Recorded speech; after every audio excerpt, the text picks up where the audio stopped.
Hi guys, welcome back to Just Talking, and in today's video we're going to be taking a little look at the new Flamingo Land Resort POV of the new 10 Inversion coaster. Of course, for those of you who do not know, this is the new roller coaster that will be opening at Flamingo Land on the 2nd of July. And this isn't really new information, the whole POV thing. I just thought I'd jump on the trend now. And sorry if this video is a little bit unpolished, there won't really be any editing because currently Adobe Premiere Pro does not want to work, so that's why there's been quite a few delays, but I thought I'll just try to get it out on whatever I can. And so, for a bit of background information, the coaster actually started construction in around 2019 2020. The first track was laid down in 2019, because I was actually there when that first started happening. And that was actually the last time I went to Flamingo Land, so I haven't really been able to physically see any of the progress, but I do hope to get down and go see this new roller coaster and get to ride it because it looks really fun. And it's kind of like a sister coaster to Colossus at Thought Park, and it's built by Intamin with evidently 10 inversions, and it has actually been on this earth for 10 entire years. It has travelled around the globe in to countries like Brazil and I believe India at one point because loads of parks have bought it, but none of them have ever built it until right now.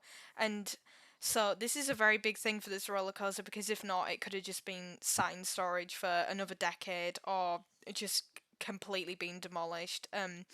But this is one of the successful tests before this POV happened. As you can see from the side, there's actually a video here about the hilarious test where on I believe it's meant to be the triple corkscrew section, but I don't know if it's a heartline roll or a corkscrew. I'm pretty sure it's a corkscrew.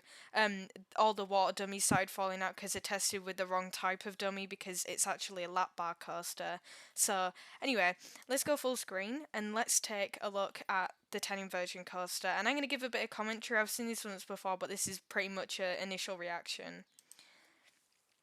Okay, so the quality is not looking great, but I think that's just a video. So the lift hill is very fast. That's something that Intamin coasters tend to have. It's not a very slow lift hill. I believe the coaster is about 33 meters in height, which is about 100 feet, just over that.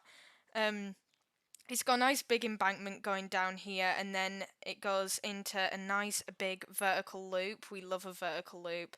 The one on Nemesis is beautiful. That goes into an airtime hill right there. So after you've done a pretty nice, smooth vertical loop, you go into the airtime hill, down under this tunnel, and into a massive cobra roll. I think only done one cobra roll, and that's the one that's on Kamali, which is literally right next door. But that's an inverted coaster, so we can't really count that.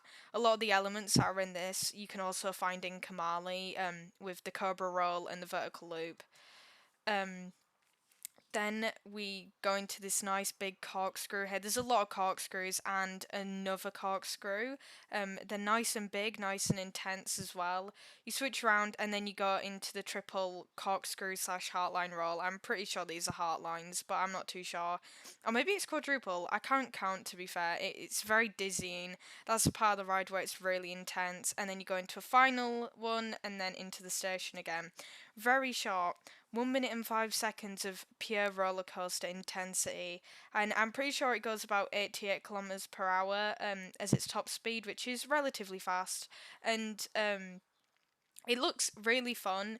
Especially given that it's kind of like a sister coaster to Colossus, which has obviously got a bit more rough over the years. It's got a bit wear and tear now, which is very common for roller coasters. I'm not gonna act like every coaster ages perfectly after. How long has Colossus been open for? Is it like near 20 years now, or maybe over that? So I'm not gonna claim that Colossus should be really smooth, but that has an over-the-shoulder restraint and is getting a bit rough around the edges. So this, which has a slightly different layout to it, but has similar inversions, I think that will be really great and a lot more intense given that it's a lap bar. I do definitely nowadays prefer lap bar coasters to over the shoulder ones. We've seen that with things like Velocicoaster and Icon, that inversions and speed with a lap bar really do work and they pull the audiences in. So this investment is really great for Flamingo Land because a lot of the coasters they have now at the park are prefab coasters, so they've already been built before and you can find them around the world, like Mumbo Jumbo, that's a pretty common one. And I also have these pictures of the exterior of it. It's a very big coaster. Originally, it was actually this color scheme. When I went in 2019, it was still this red and yellow. And at first, I thought it was okay because, Flamingo Land does really kind of have that color scheme of like an orangey red and then the yellow, as you can see from the logo up here. But I do think the more mature grey and black looks significantly better, and I do really like it. The one thing I don't really like about this coaster is the fact that it's called Sick. I don't get it. Is that because it will make you sick, or is it like the cool type of sick, but it's not spelt like that? I'm not too sure the origin behind the name, and it doesn't really have any theming to explain it. I would have gone for a different name. I don't know what I'd have changed it to, but well, it was kind of a coaster that couldn't really have been themed, and Flamingo Land isn't really a theme park. There's not very much theming.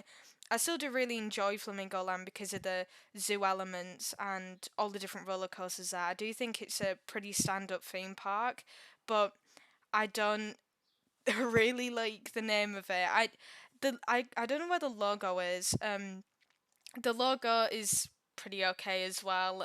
Overall, it's kind of just a bit bland, but I do think it could be a really strong coaster. And if you have a really good coaster, you don't really need theming to go with it.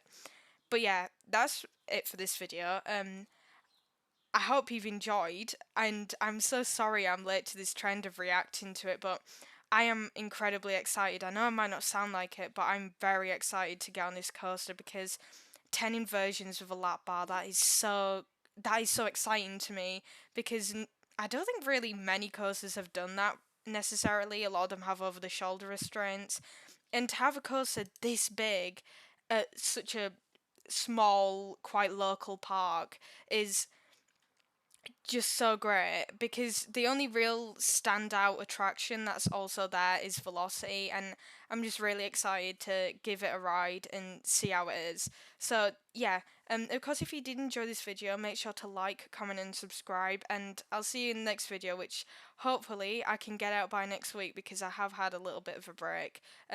So yeah, thank you. Goodbye.